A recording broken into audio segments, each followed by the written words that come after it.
আমাদের জনপ্রিয় হচ্ছে রাজশাহীর আলুর ঘাটি। যাই হোক, আসসালামু আলাইকুম, সবাই কেমন আছেন? আশা করি সবাই ভালো আছেন। আলহামদুলিল্লাহ, আমিও কিন্তু অনেক ভালো আছি।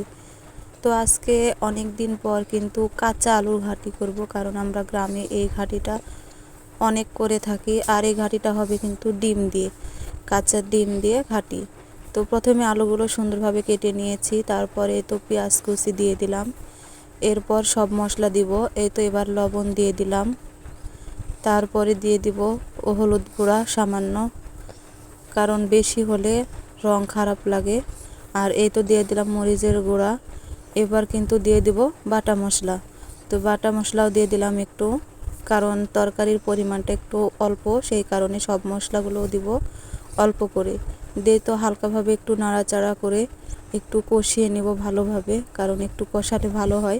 সেই কারণে একটু কষানোর পরেই তো দিয়ে দিব পানি, মানে ঝোল, আমরা গ্রামের ভাষায় বলে থাকি ঝোল। তো ঝোলটা একটু বেশি দিতে হবে, কারণ একটু সিদ্ধ হতে সময় লাগবে। সেই কারণে তো ঢাকনা দিয়ে ঢেকে দিলাম। আর এই তো বলক উঠে গেছে, আর এই বলকের পরে কিন্তু আলুগুলো সিদ্ধ হয়ে গেছে। তারপরে কিন্তু আলুগুলো এই তো ডাবুর সাহায্যে তো সব ঘুটনা দিয়ে সুন্দরভাবে একটু আধা ভাঙ্গা করলে খেতে ভালো লাগে, সেই জন্য আধা ভাঙ্গা করে নিলাম। এরপর সব ঢেলে নিব। এই তো ঢেলে নিয়েছি। আর ডিমটাও আগে থেকে করে রেখেছি, ভেঙে রেখে দিয়েছি। আর এই তো এখানে আছে রসুন কুচি আর পেঁয়াজ কুচি। তো রসুন দিলেও কিন্তু সেন্ট হয়, সেই জন্য একটু রসুন কুচিও দিয়ে দিয়েছি।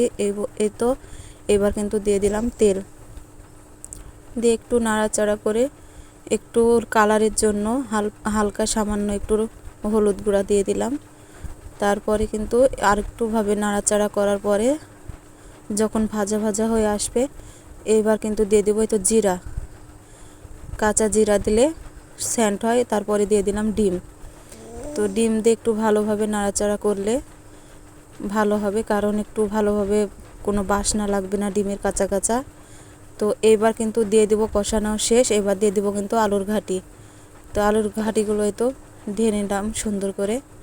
আর ঢেলে নেওয়ার পরে কিন্তু এর তো সুন্দরভাবে আর একটু নাড়াচাড়া করার পর কিন্তু এগুলো এই তো দেখেন, মাশাআল্লাহ, কালারটা কিন্তু অনেক সুন্দর হয়েছে, আর খেতেও কিন্তু অনেক স্বাদ লাগে। তারপরে আবার একটু ডাবু দিয়ে একটু মানে ঘুটনা করে আবার ঘেটে নেব, কারণ আর একটু ঘাটলে ভালো লাগবে আর আঠা আঠা হবে। সেই কারণে তো ডাবুর সাহায্যে আর একটু ঢেকে এবার ঢেলে নিব। ঢেলে নেওয়ার পরে কিন্তু এবারে দিয়ে দেব আপনার হচ্ছে ধনে জিরা গুঁড়া।